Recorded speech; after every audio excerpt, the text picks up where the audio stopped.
The Gospel of Luke, chapter 14.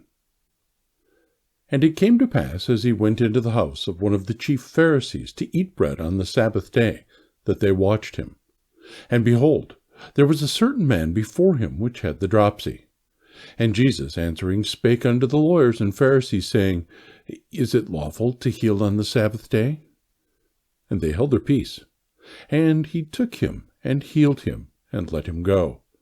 And answered them, saying, Which of you shall have an ass or an ox fallen into a pit, and will not straightway pull him out on the Sabbath day? And they could not answer him again to these things. And he put forth a parable to those which were bidden, when he marked how they chose out of the chief rooms, saying unto them, When thou art bidden of any man to a wedding, sit not down in the highest room, lest a more honorable man than thou be bidden of him. And he that bade thee and him come and say to thee, Give this man place, and thou begin with shame to take the lowest room.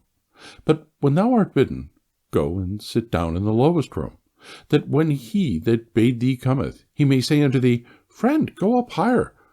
Then thou shalt have worship in the presence of them that sit at meat with thee. For whosoever exalteth himself shall be abased, and he that humbleth himself shall be exalted.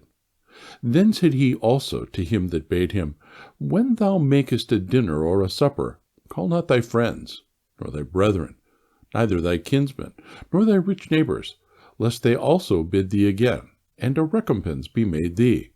But when thou makest a feast, call the poor, the maimed, the lame, the blind, and thou shalt be blessed.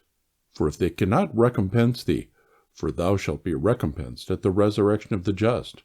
And when one of them that sat at meat with him heard these things, he said unto him, Blessed is he that shall eat bread in the kingdom of God. Then said he unto him, A certain man made a great supper, and bade many, and sent his servant at supper time to say to them that they were bidden, Come, for all things are now ready. And they all with one consent began to make excuse. The first said unto him, I have bought a piece of ground, and I must needs go and see it. I pray thee have me excused. And another said, I have bought 5 yoke of oxen, and I go to prove them. I pray thee have me excused. And another said, I have married a wife, and therefore I cannot come. So that servant came and showed his lord these things.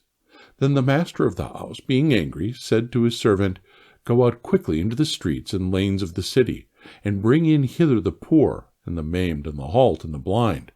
And the servant said, Lord, it is done as thou hast commanded, and yet there is room. And the Lord had said unto the servant, Go out into the highways and hedges, and compel them to come in, that my house may be filled. For I say unto you, that none of those men which were bidden shall taste of my supper.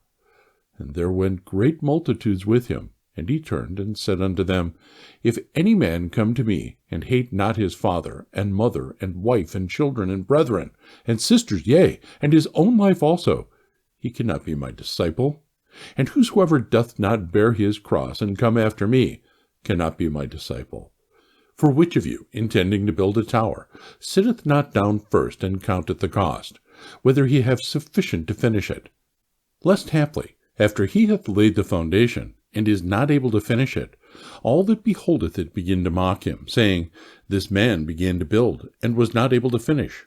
Or what king, going to make war against another king, sitteth not down first, and consulteth whether he be able with 10,000 to meet him that cometh against him with 20,000?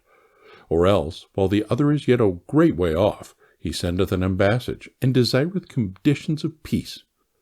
So likewise, whosoever he be of you that forsaketh not all that he hath, he cannot be my disciple.